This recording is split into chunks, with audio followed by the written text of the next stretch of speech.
오늘 이 말씀을 통해서 오늘 뉴욕에 있는 하나님의 능력의 교회, 능력의 이제 교회라는 제목인데요. 우리가 아는 것처럼 세상에서 구하는 능력이 있습니다. 이 세상 사람들이 이것이 정말 능력이다라고 하는 것들이 있는데 오늘 말씀에도 그 능력에 대해서 이야기하고 있습니다. 오늘 22절 말씀을 보면 이렇게 나와 있는데요. 유대인은 표적을 구하고 헬라인은 지혜를 찾는다라고 얘기하고 있습니다. 유대인은 표적을 구하고 헬라인은 지혜를 찾는다. 이게 무슨 말일까요? 우리가 아는 것처럼 유대인의 역사 자체가 기적입니다. 유대인의 그 이스라엘 민족의 역사 자체가 어떻게 보면 하나님께서 베풀어 주신 기적의 연속입니다. 가끔 그런 생각도 하게 됩니다. 그래서 유대인들을 보면요, 본인들의 역사가 곧 성경이에요. 여러분 한번 상상해 보십시오. 우리가 학교 가면 역사책을 따로 배웁니다. 당군에 어떻고 고조선 시대에 무슨 일이 있었고 고구려 백제 신라에 대해서 배우고 있는데, 만약에 우리가 배우고 있는 그 역사가 성경이라면 얼마나 일석이조겠습니까? 학교 가서 성경 공부하는 거랑 교회 와갖고 성경 공부하는 게 똑같다고 생각해 보세요. 여러분, 그런 민족이 유일하게 바로 이스라엘 민족입니다. 자신들의 역사가 곧 성경이에요. 모세오경과 역사서와 선지자서가 다 자신들의 역사를 가지고 기록된 것입니다. 그렇기 때문에 말 그대로 학교에서 배우는 역사와 자기들의 그 회당, 시나고그에 가서 배우는 역사가 일치합니다. 여러분, 세상에 그것만큼 큰 이점이 어디 있겠습니까? 그래서 유대인들은요, 늘 표적을 구합니다. 왜? 너무나도 많은 표적을 하나님께서 그들의 삶 가운데 처음부터 끝까지 다 이루어 주셨습니다. 표적이 역사가 되었어요. 기적이 역사책에 있습니다. 홍해가 갈라진 것이 자신들의 역사예요. 얼마나, 그러니까 우리가 유대인들이 정말 머리가 더 좋다 이렇게 우생학적으로 접근하시는 분들도 있는데, 저 개인적으로는 사람들이 머리가 다 거기 아니겠습니까? 다른 점이 하나 있다면 본인들을 위하여서 하나님께서 세계 역사를 바꿨다라고 생각해 보십시오. 얼마나 그 어렸을 때부터 자부심이 있겠습니까? 하지만 여러분, 오늘 성경은 말하고 있습니다. 이런 유대인이 구했던 표적으로 사람을 구원할 수 없다라고 말하고 있습니다. 아무리 대단한 기적을 베풀어줘도 우리가 성경을 통해서 알 수 있는 것처럼 홍해를 가르자마자 3일도 되지 않아서 그 사람들이 하나님으로부터 멀어지는 모습을 봅니다. 홍해를 가르고 나서 그 큰 기적을 보고 3일도 되지 않았는데 하나님을 멀리하는 모습을 우리가 보았습니다. 그렇게 많은 기적을 베풀어 주시고 그렇게 많은 하나님께서 세상의 어떤 지각을 변동시켜 주셨지만 결국엔 유대인들은 끊임없이 하나님 앞에 반역하는 모습을 우리가 보았습니다. 이 시대도 표적을 보여달라고 하는 사람들이 있습니다. 내가 내 두 손에 쥐어줘야지 믿고, 내가 눈으로 직접 보고 나에게 결과가 있어야만 내가 하나님을 믿겠다라고 하는 분들이 있습니다. 그래서 여러분, 그런 분들만 또 모이는 교회가 있어요. 그래서 성공하지 않으면 하나님의 축복이 없다, 하나님이 우리에게 반드시 두 손에 뭔가를 주어줘야만 내가 하나님을 믿겠다라고 하는 그런 분들도 계십니다. 또 하나, 여러분, 헬라인인데요, 당시 그 고린도 땅에서 성공할 수 있는 가장 빠른 방법은 뭐냐면 이제 이 헬라에서 공부를 하는 겁니다. 지금이나 그때나 비슷합니다. 그래가지고 공부를 많이 하면은 출세의 길이 확 열립니다. 공부를 많이 한 사람이 장사를 할 수도 있고요, 철학자가 될 수도 있고요, 또 이 현란한 말로 사람들을 변론해서 철새할 수 있는 길이 열리게 됩니다. 그래서 결국에는 이 두 세대 유대인들, 종교적인 유대인들은 기적을 구하고 있고, 이 세속적인 헬라인들은 세상적인 학문과 철학을 통해서 성공한 능력을 얻으려고 하고 있는 곳이 바로 고린도 교회 근처의 모습이었습니다. 근데 오늘 이 말씀을 읽다 보면 고린도 교회에 커다란 문제가 있습니다. 그건 뭐냐면은 교회는 달라야 되는데 교회도 똑같이 그렇게 그 기준을 가지고 성공과 능력의 잣대를 잰다라고 하는 것입니다. 교회 들어오면은 이제는 더 이상 유대인도 아니고 헬라인도 아니고 이제는 기독교인이 돼야 되는데, 교회 들어와서도 유대인적으로, 교회 들어와서도 헬라적으로 그 사고방식은 전혀 바뀌지 않고 교회 안에서도 이 유대적인 그런 능력을 가지고 자기가 성공하겠다라고 하고, 교회 와서도 헬라적인 사고방식으로 세상에서 하던 그 방식 그대로 이 교회 안에서도 적용하려고 했다라는 겁니다. 사랑하는 성도 여러분, 반드시 저희가 기억해야 될 것은 우리 저 교회 문턱을 넘는 순간 저와 여러분은 더 이상 유대인도 아니고 헬라인도 아닙니다. 저와 여러분은 예수 안에서 그리스도인으로 거듭나야 된다는 사실을 여러분 기억하시기를 오늘 주님의 이름으로 간절히 축원합니다.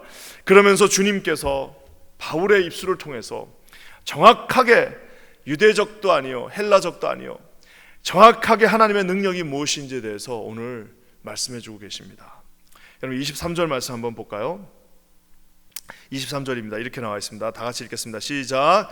우리는 십자가에 못 박힌 그리스도를 전하니 유대인에게는 꺼리끼는 것이요 이방인에게는 미련한 것이로되. 오늘 이 교회의 문턱을 넘어서 더 이상 유대인도 아니고 헬라인도 아닌 그들에게 오늘 주님이 뭐라고 말씀하십니까? 유대인에게는 꺼리끼는 것, 그리고 헬라인에게는 미련한 것. 그건 뭐예요? 바로 예수 그리스도를 증거하는 일입니다. 그것도 여러분 어떤 예수입니까? 부활의 예수님은 아닙니다. 기적의 예수님 아닙니다. 능력의 예수님도 아니에요. 영광 가운데 관쓰고 계신 승천하신 예수님이 아니십니다. 누구예요? 우리는 십자가에 못 박힌 예수 그리스도를 전한다라고 바울이 얘기하고 있습니다. 그 십자가에 못 박힌 예수가 우리가 아는 것처럼 십자가에 못 박힌 예수는 유대인들에게는 너무나도 처절하게 정말 말도 되지 않는 거리끼는 생각하고도 싶지 않은 그런 저주입니다. 헬라인들에게는 가장 미련한 것입니다. 말도 되지 않는 어떻게 십자가에 못 박힌 예수가 하나님의 아들이냐라고 로마의 황제가 하나님의 아들인 것도 잘 믿어지지 않는 판에 어떻게 십자가에 못 박힌 죄수가 하나님의 아들이냐라고 헬라식 사고방식이 있는 사람들한테는 이해되지 않는 것입니다. 하지만 오늘 말씀이 뭐라고 얘기하고 있습니까? 표적을 구하는 자들에게는 가장 실패라고 생각했던 그것, 지혜를 구하는 자들에게는 가장 미련하다고 생각했던 그 방법, 바로 십자가에 못 박힌 그리스도가 우리의 능력이다라고 오늘 성경이 말하고 있는 것입니다. 사랑하는 성도 여러분, 그래서 말씀에 정확하게 말하고 있습니다.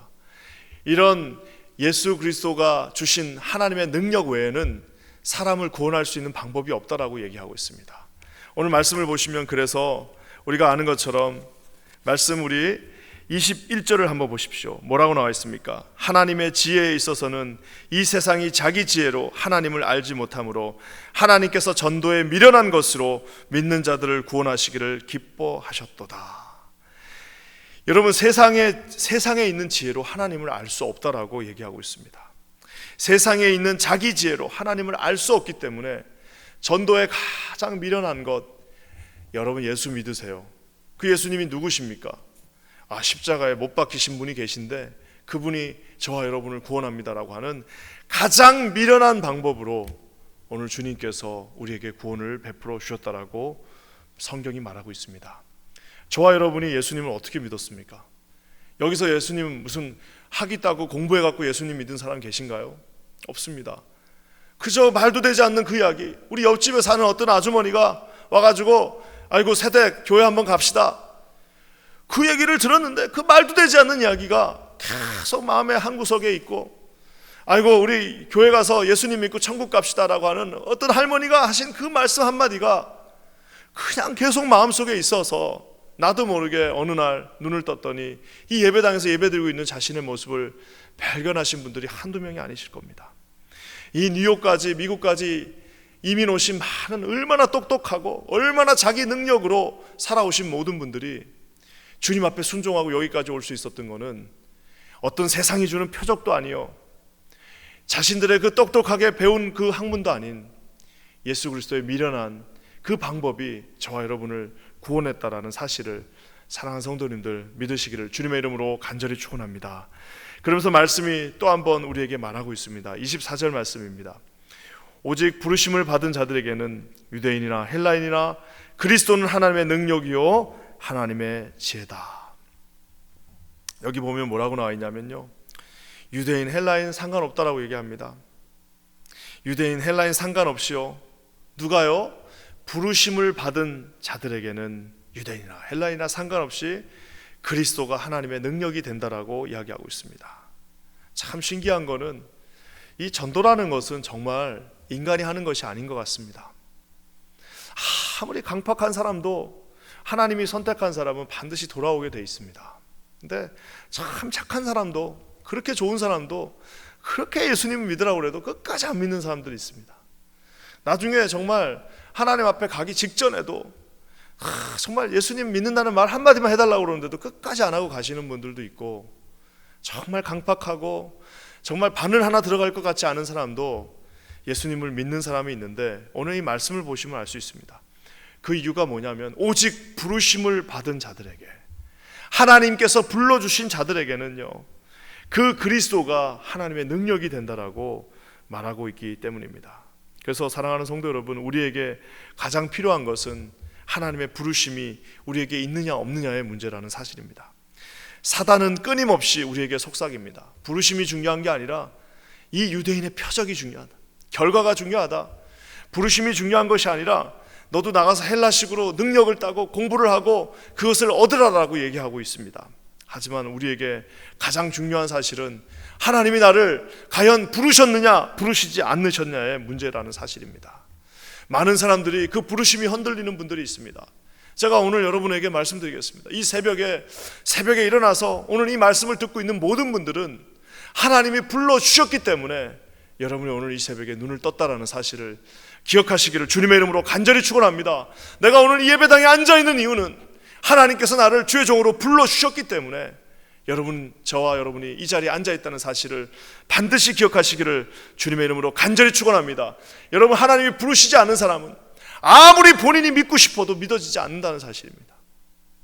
오늘 하나님께서 1장 27절과 28절 말씀에 충격적인 말씀을 합니다. 이 하나님의 부르심이 도대체 무엇이냐, 어떤 능력을 주시느냐에 대해서 27절과 28절에 이렇게 말하고 있습니다. 한번 다 같이 읽겠습니다.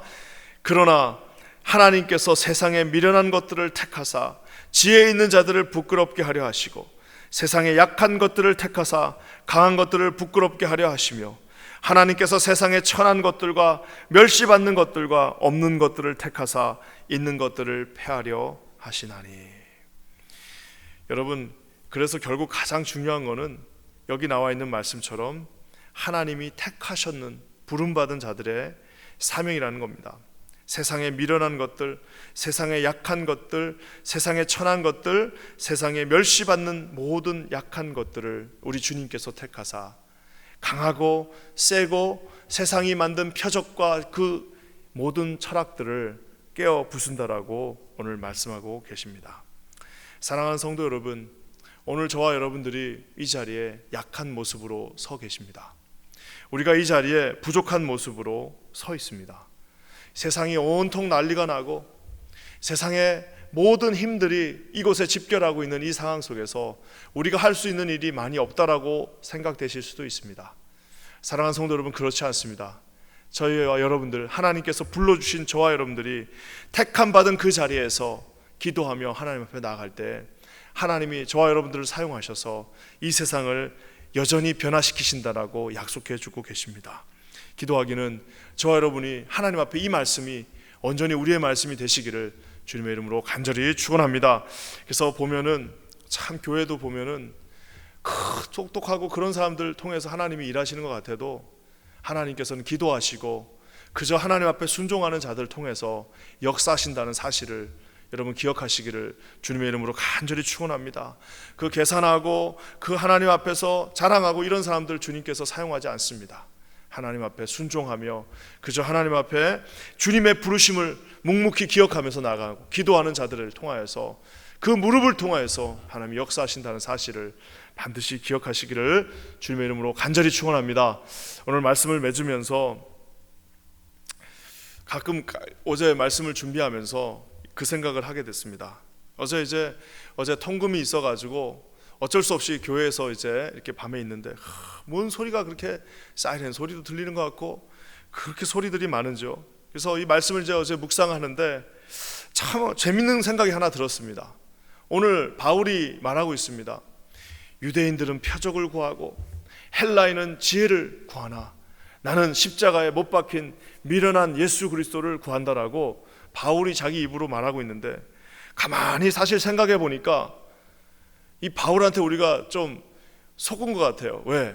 사실 여러분, 가장 큰 표적을 본 사람은 누굽니까? 가장 큰 지혜를 갖고 있던 사람은 누굽니까?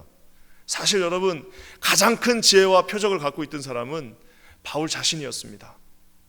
하나님께서 그 놀라운 표적을 바울에게 보여주셨습니다. 하나님께서 그에게 그 특권을 주셔서 헬라의 모든 철학을 다 알게 해주셨지만, 다 하고 나니까 가장 중요한 것은 그 헬라의 철학도 아니요, 자기가 지금까지 했던 그 기적들도 아니고 뭐예요? 십자가에 못 박힌 예수 그리스도가 가장 큰 능력이라는 사실을 여러분, 가장 많이 누려본 사람이 오늘 말하고 있다는 사실입니다. 가장 정확하게 알고 있었기 때문에 그 모든 것들이 바울의 고백처럼 배설물과도 같이 그걸로 사람 한 명도 구원할 수 없다는 사실을 그 스스로가 깨달았다는 사실입니다. 오늘 저와 여러분들은 그것을 말씀으로 가지고 계십니다. 오늘 이 새벽에 우리 십자가에 못 박혀 죽으신 예수 그리스도, 가장 좋은 방법이 있었음에도 불구하고 가장 미련한 방법을 택하신 우리의 구세주 예수 그리스도를 쫓아 우리도 십자가에 못 박힌 예수님과 같이 나아가시는 저와 여러분 되시기를 오늘 주님의 이름으로 간절히 축원합니다. 오늘 하루가 주님을 증거하시고 자랑하시는 하루가 되시기를 주님의 이름으로 간절히 축원합니다. 우리 함께 기도하겠습니다.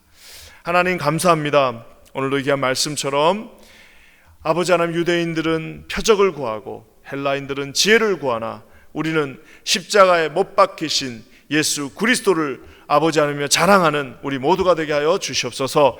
세상이 구하는 것들 따라가지 않게 하시고 오직 미련하고 같으나 우리 가장 하나님의 커다란 지혜이신 십자가에 못 박히신 우리 부활하신 예수님을 쫓아가는 우리 모두가 되게 하여 주시옵소서. 그렇게 하실 주님을 찬양하며 예수님의 이름으로 간절히 기도합니다.